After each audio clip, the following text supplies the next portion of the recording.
Okay, I want to start with you, Janusz. Liverpool, Arsenal. Liverpool slight favourites. That's because they're at home. But at their best, playing their best football, who wins, Liverpool or Arsenal?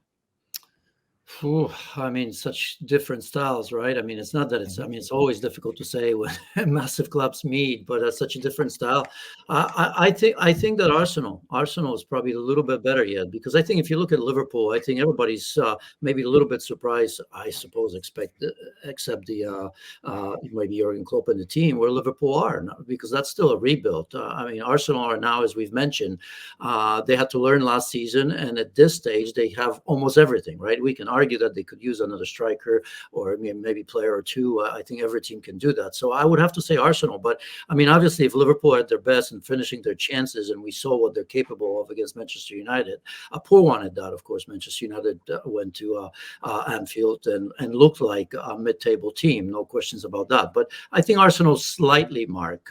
But yeah, this is a litmus test for both. In particular for Liverpool. I think Liverpool absolutely has to win this. If we are to even think that Liverpool are capable of winning the Premier League while Manchester City are absent, I think for Liverpool, after that game against Manchester United, where they lost their unbeaten, or perfect record at home, I think they have to make a statement here, and nothing short of getting 3 points over Arsenal is going to do that. Both sides have conceded 15 goals in the Premier League, by far the best in the league. Next best is Manchester City with 20. So they're pretty similar. Simple question to you, Ryan. Who's got the better defence when everyone's fit and available, Liverpool or Arsenal? Well, it depends if we're including the keeper in this analysis. That's part of the defense, yep. Arsenal's structural defense is way better than Liverpool's in terms of the quality and quantity of chances they give up.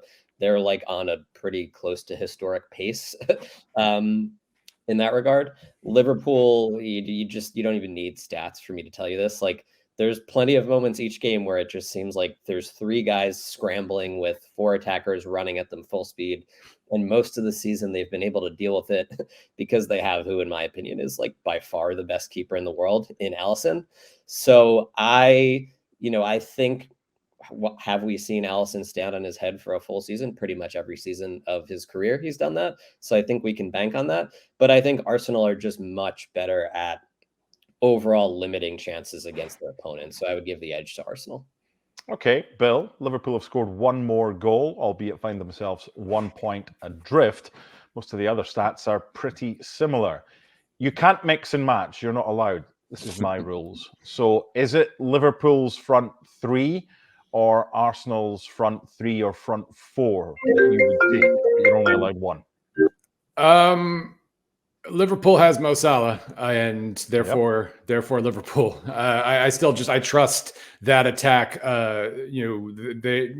Shot quantity is there, shot quality is there. Salah's becoming less of a scorer and is becoming just about the best creator in the Premier League, if not the best right now. I think Ryan's right in terms of Arsenal's defense. They allow the fewest shots per possession and the lowest quality shots. But Liverpool on the other side of that has the attack advantage here. And I'm really excited because, this is a game that Liverpool has to win, but this is also going to tell us a lot about Arsenal. Just that defense. It's been so ridiculously sturdy overall, and Liverpool will test them like pretty much nobody else in this league can, I think. Janusz, why would I mention Podolski and Cazorla? I have no idea. You tell me. They were the goal scorers the last time Arsenal won at Anfield in the Premier League. Okay. Yeah, it's been 2012. 10 Premier League games, but I think you just mentioned some of the stuff. I mean, if I told you, I don't know, a year or two ago that, this is best defense, faced fewest shots in the league. I think you kind of alluded to that. 43, least amount of expected goals in the entire league against a Liverpool team that has, I think, most shots in the league. So something's got to give. You look at the last 2 games from last season, right? I mean, what is it, 9 goals in it? So, it's going to be special, but the thing here is what's going to be unpredictable is that Liverpool, in any given time, if they're given a chance to run, they can beat anybody at any time, and that's going to be the key issue. And for me, it's going to be, if I remember the game, I don't know if you guys remember the game against Manchester City that Arsenal won. They forced Manchester City inside, didn't they? And really stopped Manchester City from playing.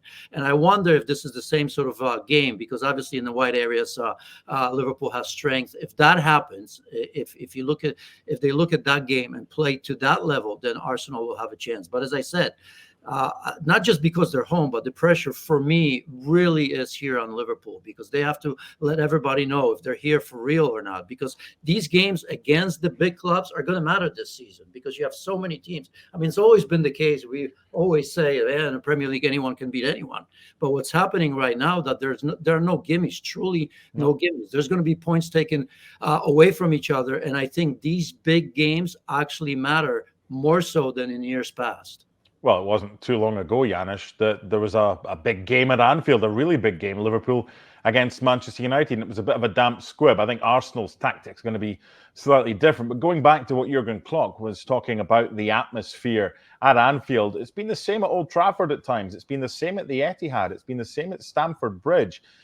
Why do you think that is? Is it a kind of complacency among some of the fans that if they don't see what they're used to seeing or the best stuff, that they get bored? Or why is it at times that you have to get managers coming out and saying the atmosphere could be a wee bit better at times? What do you think, Janusz? Oh, I mean, he's absolutely right. I mean, just when I was growing up, I used to think that there's nothing better than Premier League and their fans, right? And it was a little bit different. Maybe different sort of people are going. The tickets are expensive. I mean, all you have to do is look at Europa League and Conference League, right? And look at when Toulouse came to Anfield and how loud, 2,000 people were. Or, I was just watching Bayern Munich against Manchester United, and it's just incredible. It's a different sort of fan, maybe younger. I have no idea, but it's absolutely right, because it's been quiet. It hasn't been the same. Yes, it's the best league in the world, in my opinion. It's the most entertaining at the very least. But the fans, for some reason, aren't there. But I'm not going to blah blah here, because I have zero idea why that is. Maybe they're taking this league for granted. Ryan, that 0-0 against Manchester United, there was plenty hype going into that game. It's one of the best games in the English football calendar, but it didn't really deliver. It's not Manchester United's fault. They came, set out their stall and got what they were hoping for, and they could even have got more. Arsenal won't do that, will they? We're going to get goals in this one, despite both sides having the best joint defensive records this season in the Premier League. Yeah, I think the sort of dirty little secret of the United-Liverpool rivalry is that most of the games are terrible. Recently, Liverpool has blown them out. But like before that, and even a lot of the games where they weren't blowouts, they're just very kind of turgid, grinded out, and neither team wants to screw up games. While Liverpool-Arsenal historically are like arguably the best fixture in the Premier League in terms of entertainment. I mean, I think, we're saying that Liverpool may be the best attack in the league, Arsenal the best defense, which is, styles makes fights and all that. But both of these teams, I don't know, they're probably the two best pressing teams in the league, maybe along with Tottenham. And I think that aspect of the game is going to be really interesting, because, these Premier League games don't really turn into Bundesliga games where it's just the teams are pressing each other back and forth. And like the midfield is just a sort of theoretical concept rather than a reality. So it's going to be interesting to me to see who sort of controls the territory of the game more, whether it's Arsenal or Liverpool. I think probably it'll be Liverpool, because the game's at Anfield, and that's just, I can't remember the last time where they sort of had to sit back on purpose at Anfield, even when City plays there. And so given that, I think it's going to be really interesting to see how Arsenal's defense, one, holds up against a lot more pressure than they've faced at all this season, because part of the reason they've been so good defensively is because they control the game with the ball as well. And then I think I think I'm not worried about Arsenal being able to create chances in transition, because they have the players to do that. But we just haven't seen them have to play a game with the dynamics that this game is probably going to have, partially because There's no other team like Liverpool at Anfield. And then also because in the Champions League, they just had a relatively easy group. So the opponents weren't particularly difficult. So I think kind of where the ball is for the majority of the game is going to be really interesting to me. Before we get predictions, Bill, 2-2 back in April. It was a good game. Arsenal came flying out the traps. They were 2-0 up, and Liverpool had that late equaliser to earn a point. Do you think there's anything from that game that might provide us with any clues as to how this one might go?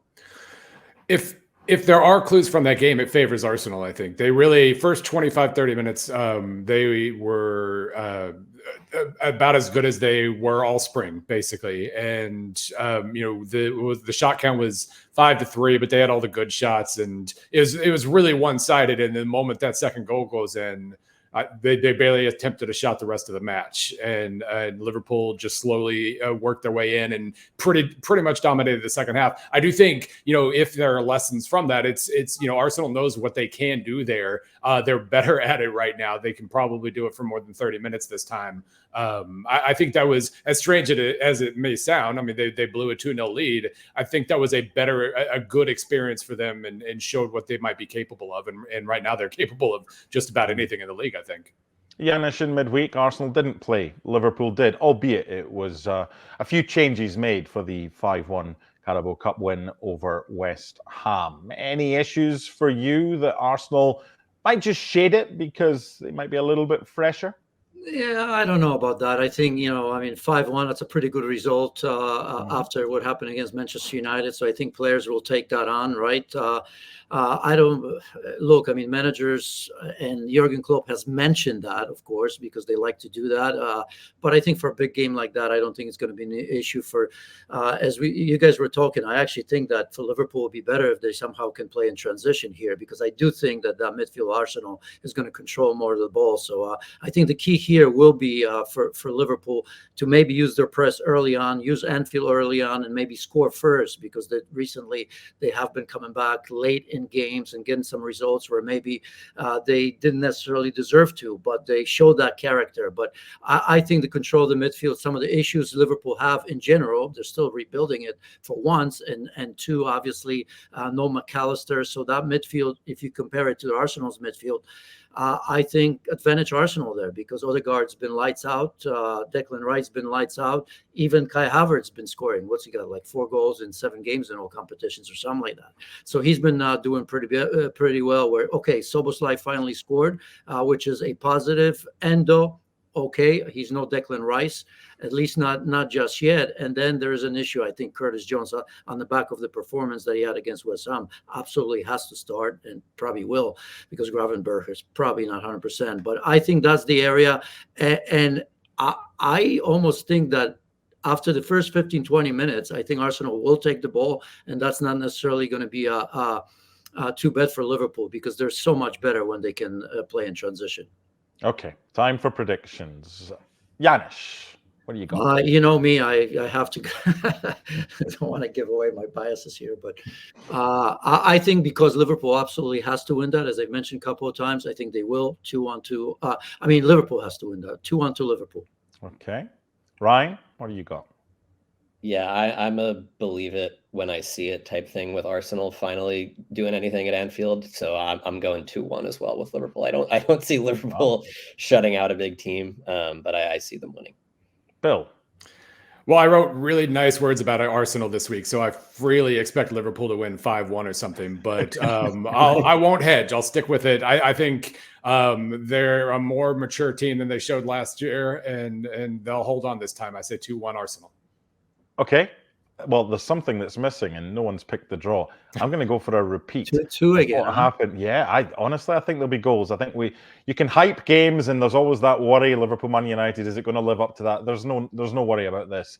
Both teams, if they concede, they're just straight back on attack. I'm going to go 2-2 again, and if it does have 3 or 4 goals or even more than that, as we've all predicted, then we're looking forward to it. It's the late game on Saturday.